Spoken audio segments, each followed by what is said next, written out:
Good morning, and welcome to those of you who are present with us here in the sanctuary and to those who are worshiping with us via live stream this morning as we celebrate here at the First Unitarian Universalist Society of San Francisco its 175th birthday.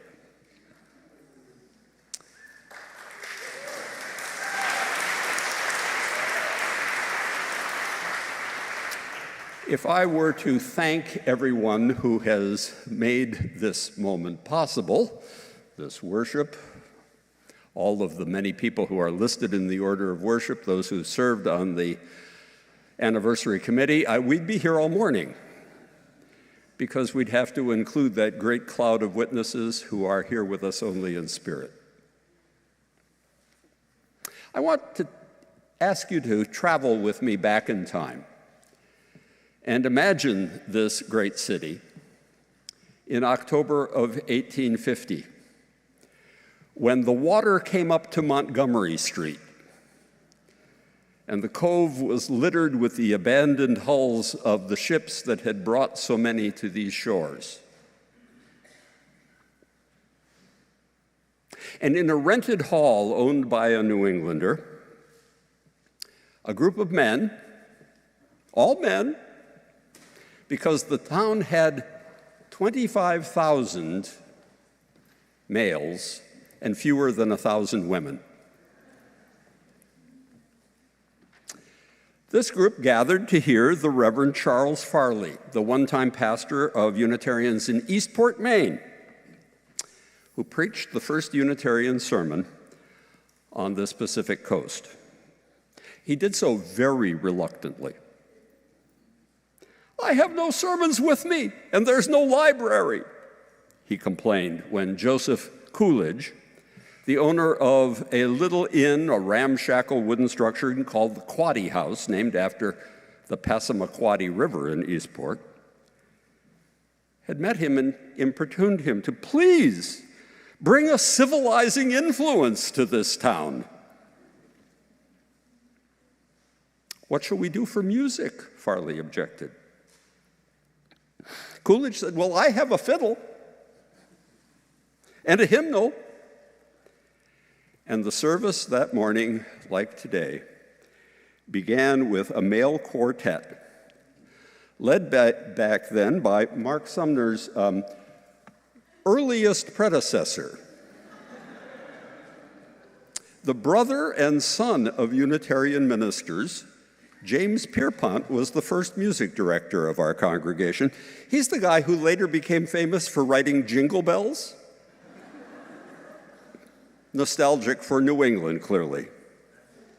But what was sung that October morning was far more likely a hymn like the one written by Frederick Henry Hedge, the Maine Unitarian minister around whom the Transcendentalist Circle first formed in the 1840s. Sovereign and Transforming Grace.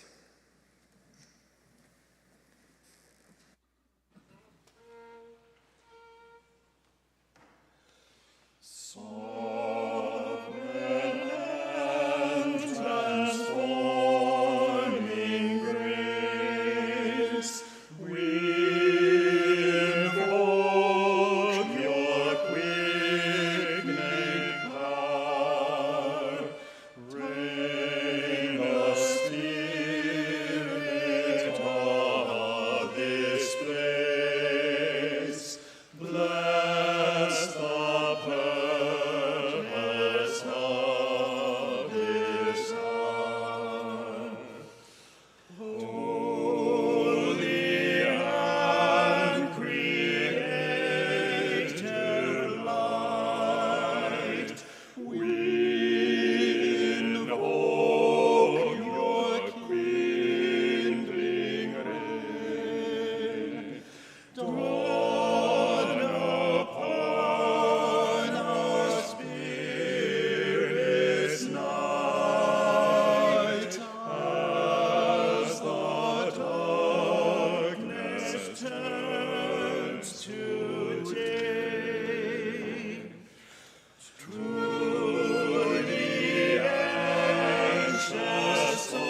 Now to lead us further into worship, we'll do responsive reading number 654, Impassioned Clay.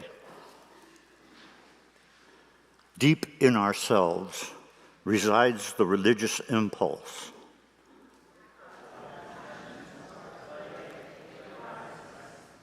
We have religion when we stop deluding ourselves that we are self-sufficient, self-sustaining, or self-derived.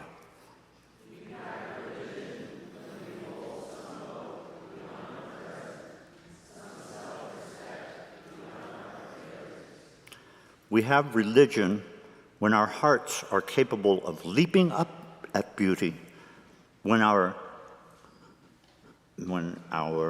nerves are edged by some dream in the heart.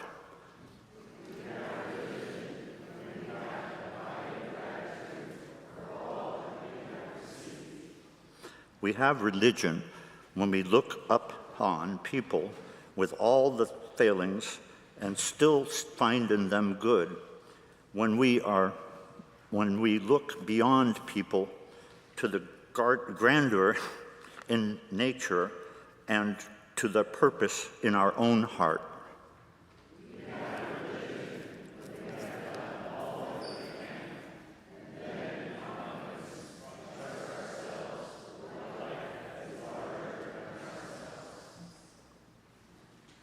And now we'll have our unison chalice lighting,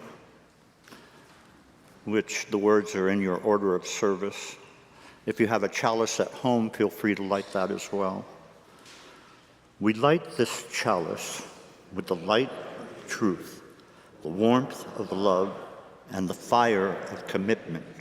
We light this symbol of our faith as we gather together.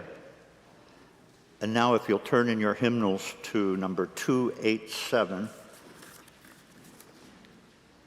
Faith of the Larger Liberty.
Good morning.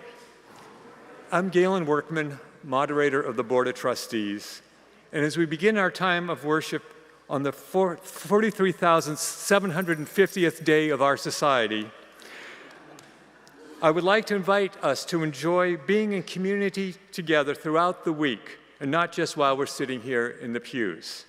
Please check out the events, presentations, and opportunities to get together that are listed in the order of service and in the flame. I would like to extend a special invitations to 3 extraordinary events coming up. First, we are all invited to join our neighbor, St. Mark's Lutheran Church, other faith communities, and our Mission District partners next Saturday, October 25th, from 11 to 5 p.m. at St. Mark's Square, right across the street. What we're going to have is we're calling a Joyful Resistance Market, a festival with music and workshops in honor and support of our immigrant communities and especially the vendors from the Mission District who will be there with food and crafts booths. It is a celebration of solidarity organized in conjunction with Nuevo Sol, Latino Task Force, and other friends from our immigrant and Latino communities. At a time when the federal government wants to divide us along racial and ethnic lines, we want to celebrate being together for mutual assistance and support. Let us proclaim our love and solidarity. So come and let us celebrate with us next Saturday, October 25th, 11 to 5 p.m. We're also looking for volunteers for certain tasks for the day. You'll find a sign-up sheet in the lobby at a table with immigrant rights literature. Good morning, everyone. It's so good to be here with my UU friends. I'm Catherine Anderson, and I'm a member of St.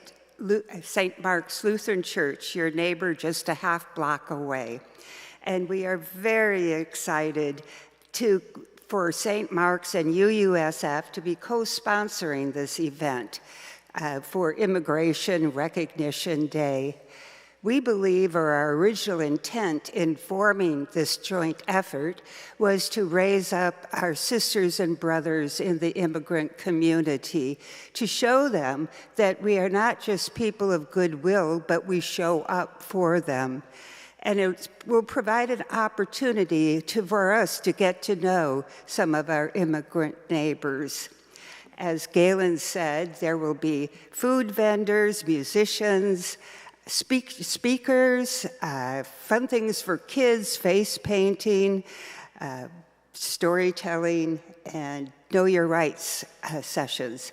So we at St. Mark's are very excited, and we're waiting to welcome you next Saturday from 11 to 5. You can come and go as you choose. So we really hope that you will be there, and thank you so much for being UU.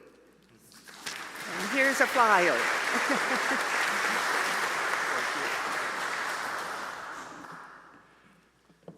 The second special opportunity this week occurs Monday at 7 p.m. on Zoom, when Reverend Buehrens lectures on the story of Horatio Stebbins.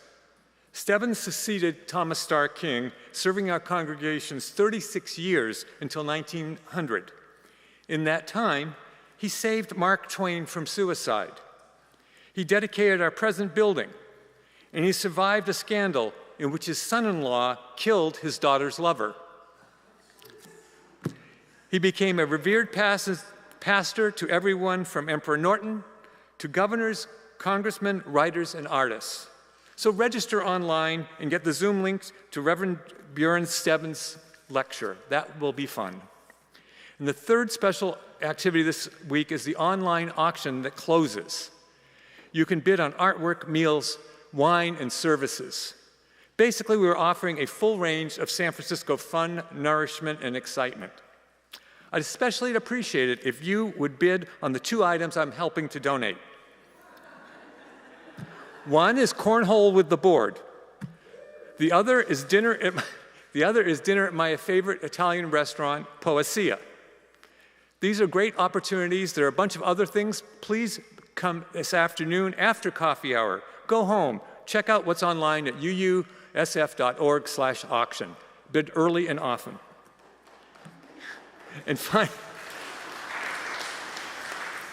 Finally, I want to give a shout out to all of us who worked on writing and sending postcards to voters to boost voter turnout in Virginia. The Reclaim Our Vote volunteer effort resulted in sending out close to 4,000 messages to Virginia voters. Yeah. That's a big deal. That will help turnout. Special thanks to Cheryl McKinney, Judith Stoddard, Cal Ball, Cal Dupre, and all of the writers, mailers, and volunteers. Congratulations and thank you. Now it's time for us to meet each other, talk a little bit about what we're here for, and then worship together. So please stand and greet each other.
I would be remiss on an occasion like this if I didn't call your attention to the presence in our midst of a particularly notable figure from the distinguished history of our congregation. Your Imperial Majesty, may I invite you forward for a moment? The Emperor Norton is with us.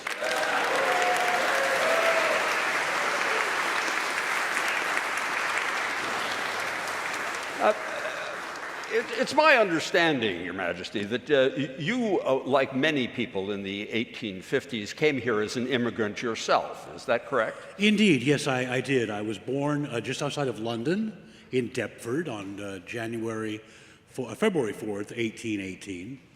Moved to South Africa when I was about 2 years old and came to San Francisco in 1849.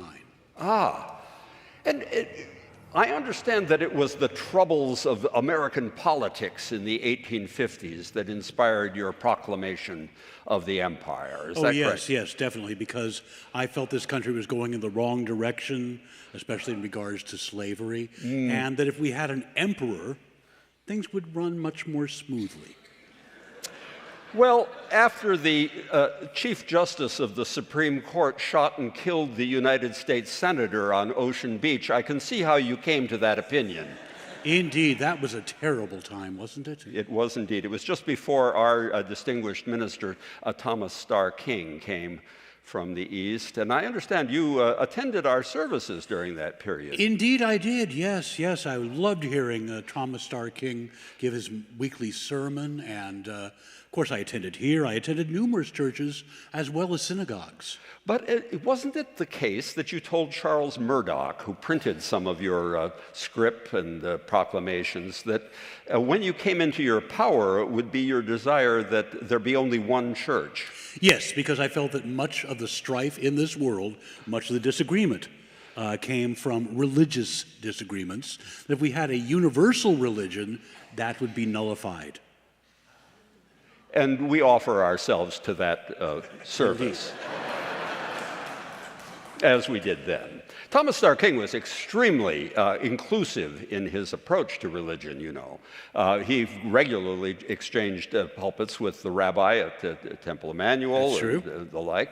And I understand at one point you came to Charles Murdoch, your special friend in this congregation, and suggested that you had need of an empress, and perhaps you could find among the Unitarian ladies someone who would step forward for that role. Yes, well, that didn't quite work out the way we had planned. There was a woman that we were considering as a consort, Minnie Wakeman, but she was betrothed to another. Oh, so it goes. Never looked until the 1950s when, of course, the widow Norton came into prominence, Jose Sarria. I see. Oh, well. And you also would have been familiar with Horatio Stebbins then, who was the minister who followed Thomas Starr King. Oh, yes, indeed. I would come to hear him quite often, and he wrote some very nice things about me. Yes, he did indeed. He had a special knack for going down the street and stopping with anyone that he saw, even if the person was, say, inebriated, and inquiring about them. And he had a relationship even with Mark Twain. Oh, yes, I heard about that, indeed. Well, I met Twain on a number of occasions, or Clemens, as I prefer to refer to him. Yes, well. And he wrote about me on a number of occasions, unfortunately, not some very nice things. Well, he had a tendency to turn on his friends. Indeed. Even Bret Hart, who brought him to this church, who arguably made him a famous literary figure, Twain was not very kind to later in his life. No, indeed. And I think we would refer to him today as a curmudgeon. Yes, well, the best of us at times lose faith and become a bit cynical. Yes. But here we try to revive the best in each human being. And it is your ministry on the streets of this city that continues to bring joy to people and to remind them that the world we dream of, people united, perhaps in an empire, perhaps a greater republic, is indeed the world we should be working for. Indeed, and may we all have peace and harmony. Thank you for joining us this morning, Your Imperial Highness. It is a privilege and an honor. Thank you.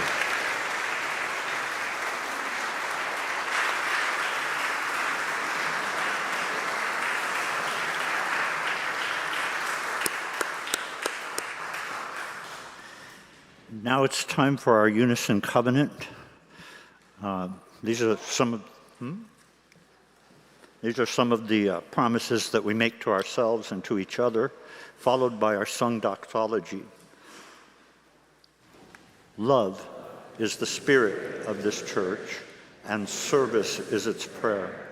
This is our great covenant, to dwell together in peace, to seek the truth in freedom, and to help one another.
I invite you now to join me as we join our hearts together in gratitude for all that has been and all that is in the life of this great congregation, in the spirit of prayerful meditation.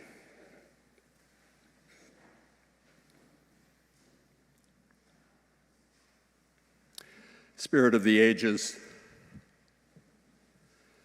known by so many names, and yet beyond all naming. We commune today with that great cloud of witnesses who helped shape a heritage of faith here. We do so in a time of crisis for our country, when our days are darkened by unnecessary cruelties, short-sighted policy, misery felt by so many, and, let us confess, our own hearts falling into sometime despair and fear. We ask this day for a revival of faith, that the good can yet triumph. Let it do so first within our own hearts, recommitting us to communion one with another and with those beyond our walls who share with us the hope of a divine commonwealth yet realized here upon this earth, one of authentic freedom, but also of responsibility one to another.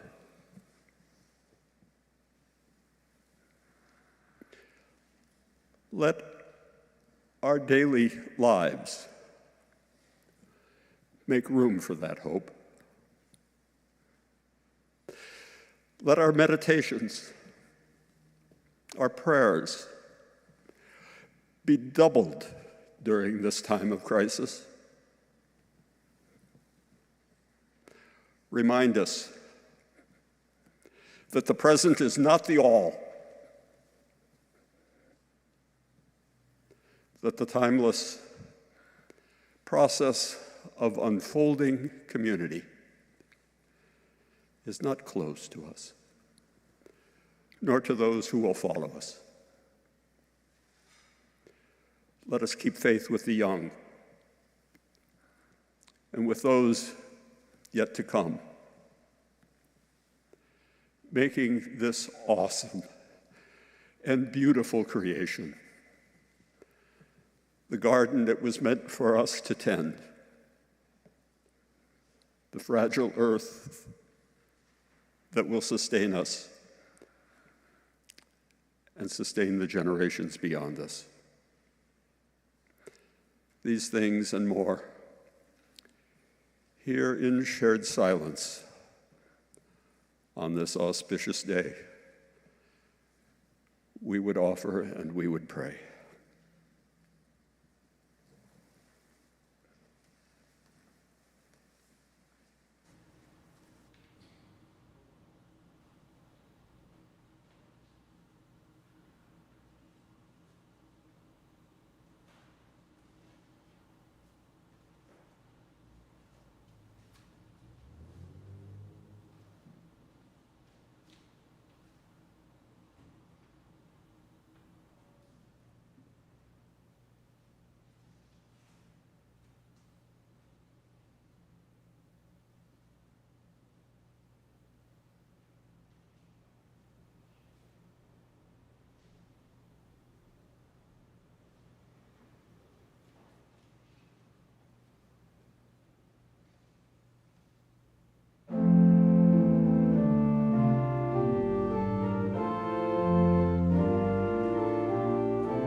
Please be seated.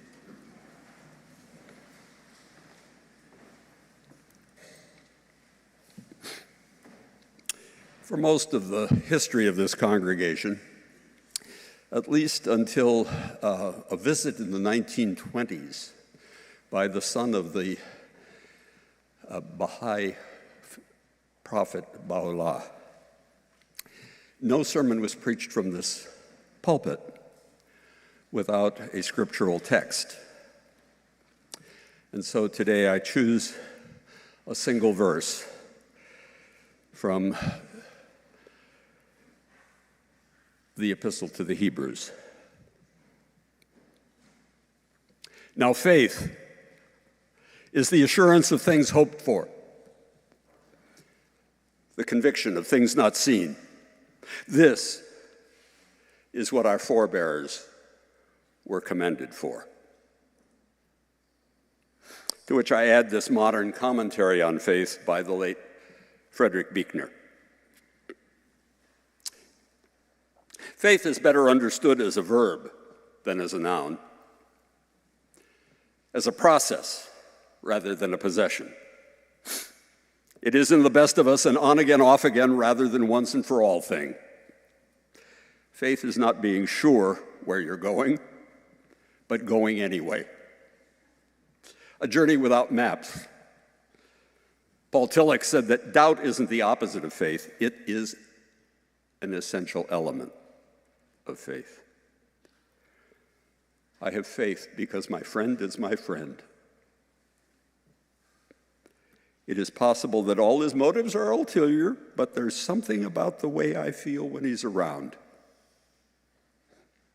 about the way he looks me in the eye, the way we can talk to each other without pretense and be silent together without embarrassment, that makes me willing to put my life in his hands as I do each time I call him friend. I can't prove the friendship of my friend.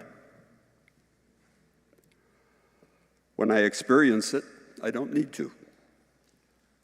When I don't experience it, no proof will do.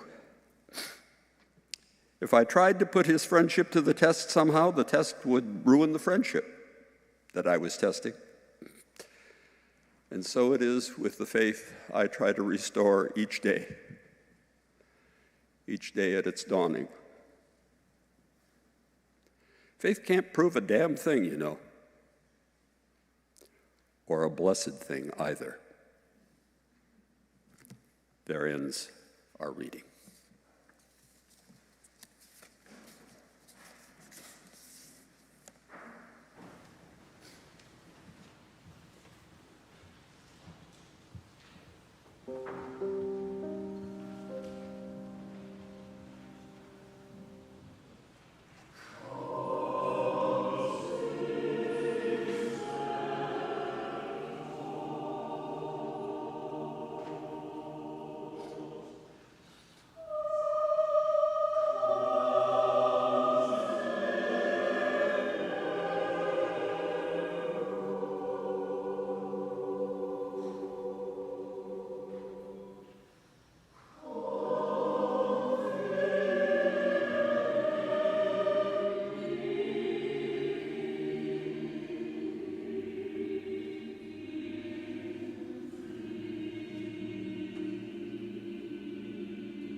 Now, faith is the assurance of things hoped for, the conviction of things not seen, and this is what our forebears were commended for. The text, if you look it up in the New Testament, is a list of forebears who, in the Hebrew Bible, lived by faith. When I personally think of exemplars of the existential faith that influences and still sustains my own life, I think of my maternal grandparents, who came to this country as orphans, having lost their parents as teenagers.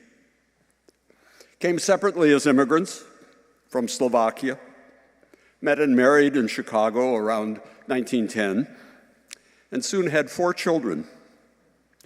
But by the end of the last great pandemic, the influenza pandemic of 1919, they had buried all 4 of those children.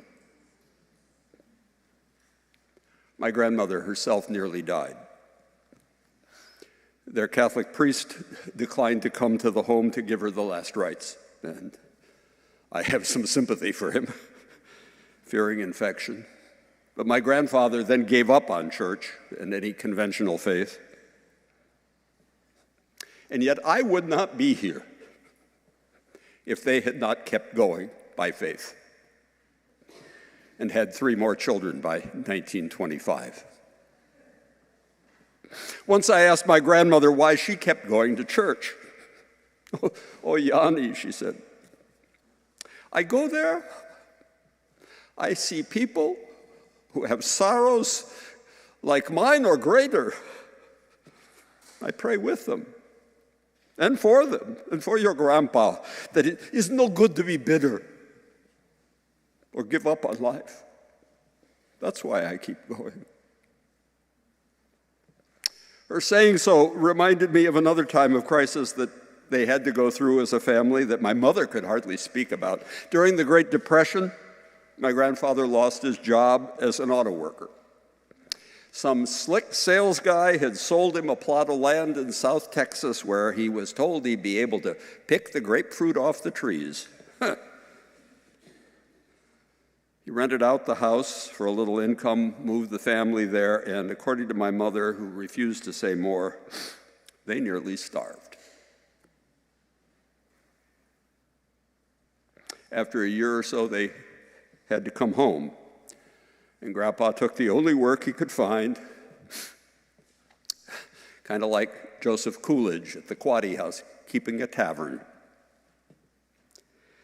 Girls in immigrant families in those days didn't go to college much. But when my mom graduated at the near top of her class in a big urban high school, her father, who had only 3 years of schooling himself, came up to her and said, "You smart girl. You go college. I find a way to pay."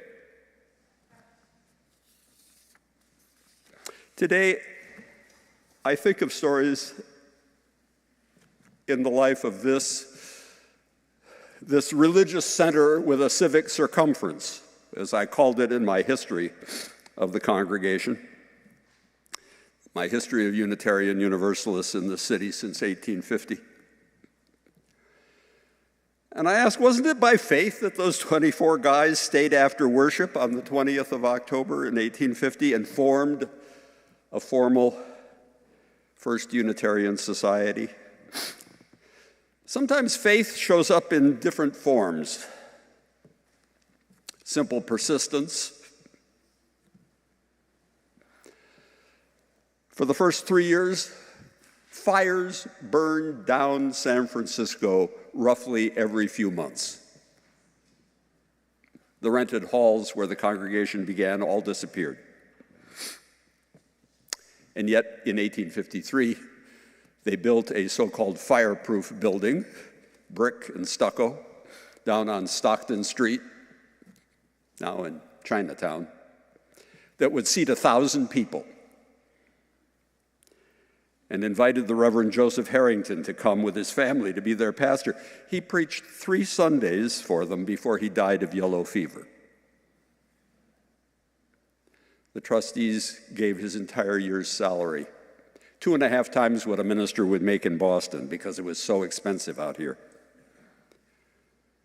to his widow and child, and then raised more funds for her and for her passage back east.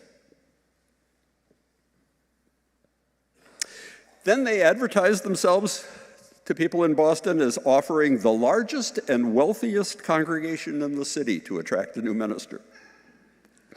It was true. Some of the greatest merchants and lawyers in San Francisco had formed this congregation.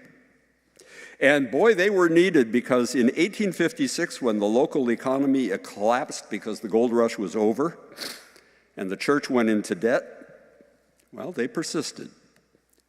Even when a Unitarian trustee and journalist was shot and killed on the street for printing the truth about another newspaper editor, that he had bribed the sheriff to put him on the city council, and that he had formerly been a resident at a place called Sing Sing.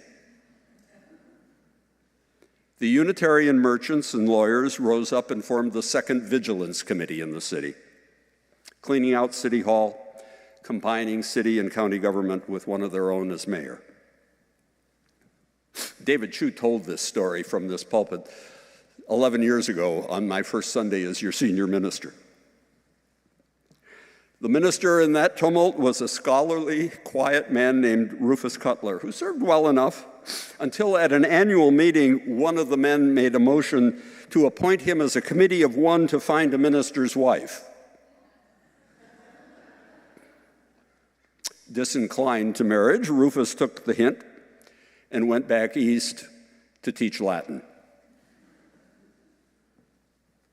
Thomas Starr King, our real star in the past firmament, turned down better offers from Eastern congregations to come out here in 1860. One church in Cincinnati said that he could have a whole year off to go to Europe with his family if he would just settle along the Ohio River.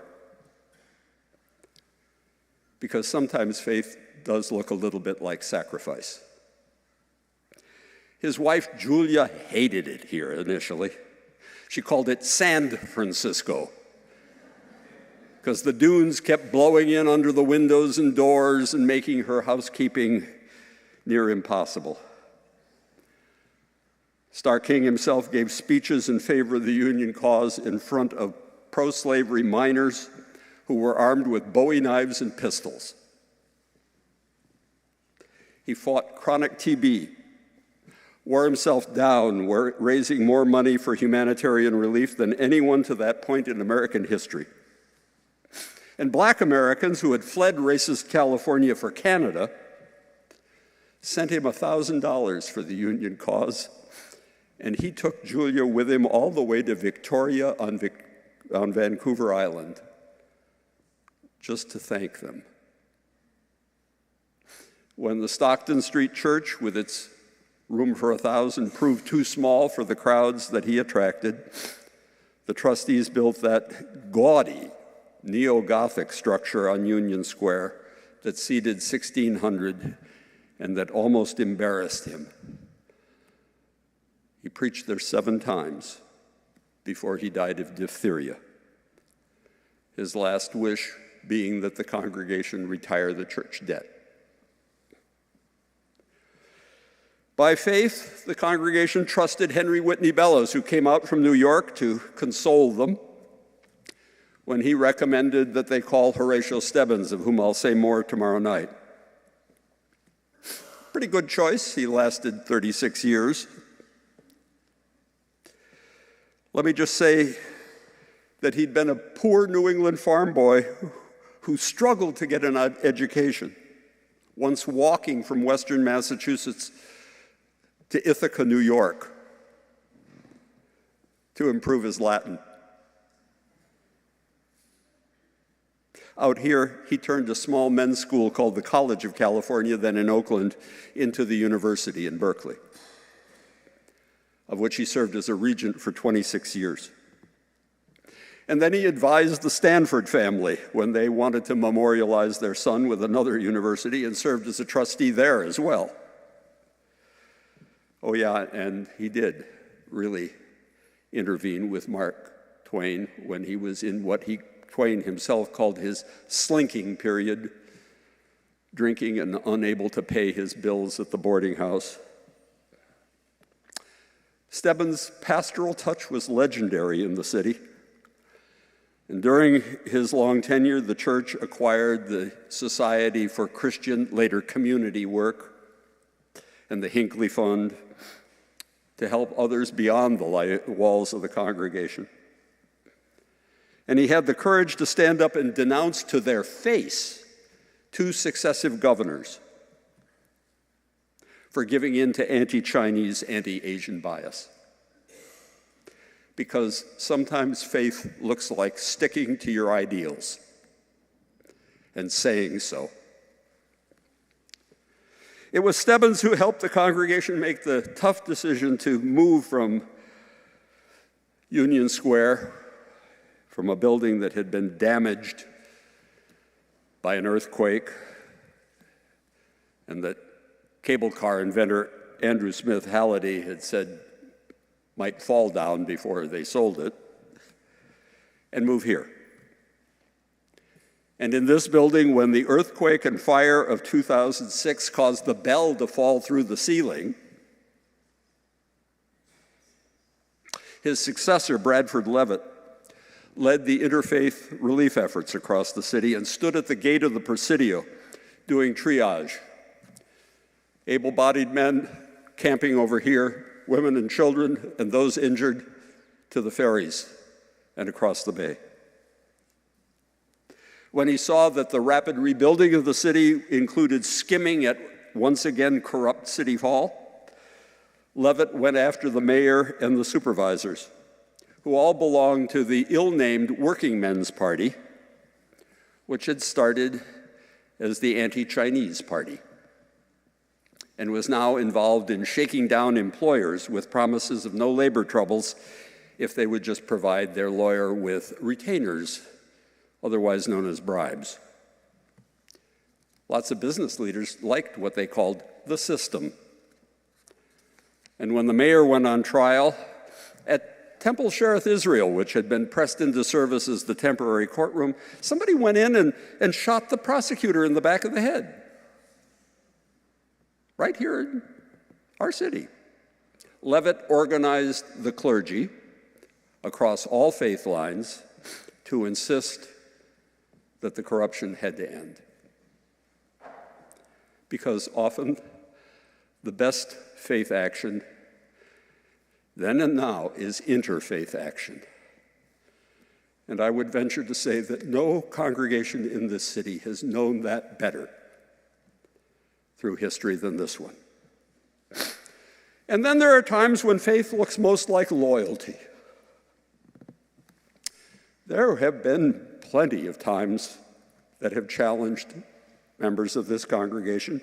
During the Great Depression and World War II, Caleb Dutton, who served another 36 years as minister, as long as Stebbins, stayed on longer than he wanted to as well, partly because clergy weren't covered by Social Security initially. And church finances and membership in the Depression and World War II sank to such a low that by 1949, there were only 120 members here and 20 or 30 people on a Sunday morning.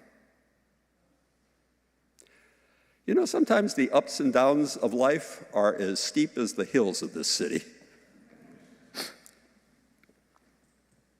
Harry Meserve, whose prayer we heard last Sunday from Diane Miller, came to revive the church. And it grew like many religious communities during the 1950s, even as redevelopment was changing the neighborhood and pressuring the trustees to buy the adjacent land and build quickly on it. By the 1960s, when the Align sisters left the church a huge legacy of some $1.8 million, the equivalent of about 30 million today, the membership was well over 1,000. There were more than 300 children in the church school. And though both Harry Schofield, the minister, and Howard Mattson, who went on to do the ministry with the farm workers, recommended against building the center, instead building something like high-rise housing for low-income seniors. In 1967, the building of the center, expected to cost only about $1 million, by the time the repairs to the church were included, cost $2.5 million, with $500,000 borrowed. And the changes of the time, the anti-war movement, the women's movement, the disillusionment of many idealists, well, the congregation lost 400 members. And people thought this was a rich church.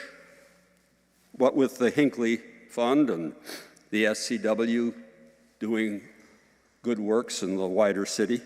And so congregational giving was meh, while the staff required by the center, to this day, is costly. The demands on the ministry here, as Diane Miller put it last Sunday, were greater than the money supply. And there ensued a period of what I can only call some internal finger-pointing and distrust, loss of faith, between congregation trustees and ministers. Some of you lived through that. It was greatly stabilized during the ministry of my dear friend Margot Campbell Gross and her partner in ministry, John Marsh, when a capital campaign made the building more accessible and more seismically sound, and when new and proud outreach efforts began through the Faithful Fools and the Tenderloin and the after-school program called Up on Top for low-income children. But I still had to, during my time as senior minister, expose that we were underfunded and needed more loyalty and faith. One reason I wrote The History, a religious center with a civic circumference, was to show just how wide our outreach and our mission has gone, and how often it's been noble and effective, but has sometimes exceeded our realistic limitations as a congregation.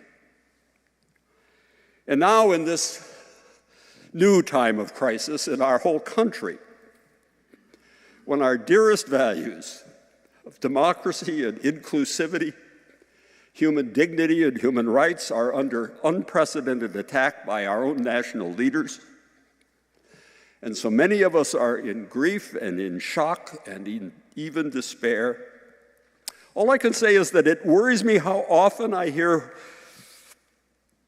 what one of my colleagues calls the hidden despair, the secret despair of the secular left, even in our own midst. Certainly among some climate change activists who project just gloom and doom for the future. I sense it in young people convinced that there's not going to be any social safety net, no social security when I get old. And what this tells me is simple. The mission of this church is more important than ever. We need to redouble our own spiritual practices of daily renewing gratitude and faith,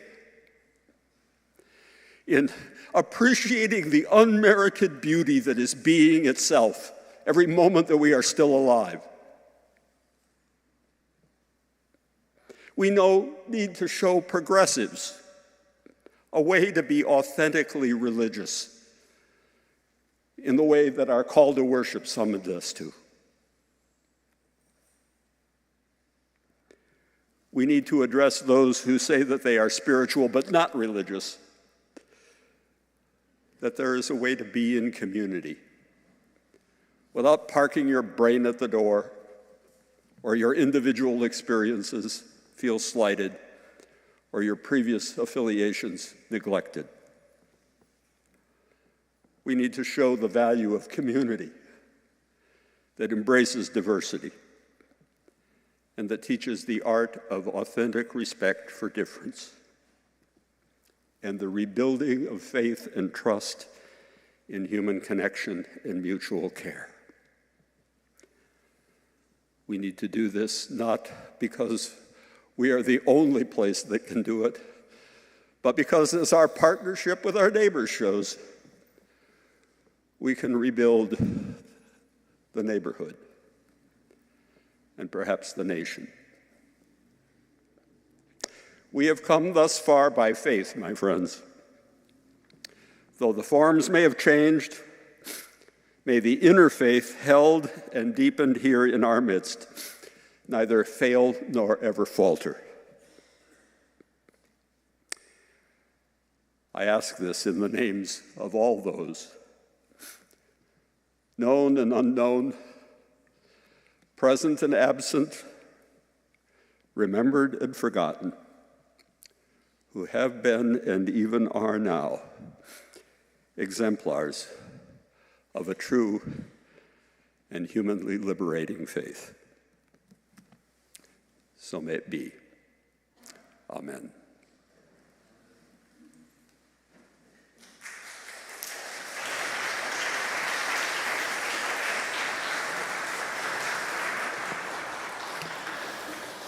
Now it's time for our offertory to be given and gratefully received. This week's offering goes to the continued works of our UUSF congregation.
Let us close our worship with a hymn written especially for church anniversaries, and according to one of my most musically adept friends, probably the best melding of words and music in the whole hymnal. Number 404, What Gift Can We Bring?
I now invite you to join hands with one another if you are able, that the blessing may flow like a charge between us. And now in our going, as we give thanks for the gift of being and for the faith of those who have brought us thus far, may the faith that appears as love shine out upon us and also out from within us and guide us on our way. May it give hope to those who are without it. May it build community to those who need it. And as we go forward, may we do so forever in faith, hope, and the love that brings peace. Amen.